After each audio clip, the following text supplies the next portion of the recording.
Welcome, in front of me I have Samsung Galaxy A12S, and today I'll show you how you can adjust notification bar shortcuts.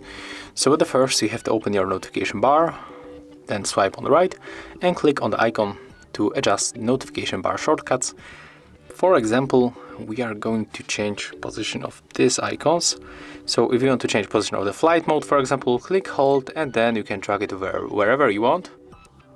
For example, here we can add additional icons from this list. Click hold and then put it here.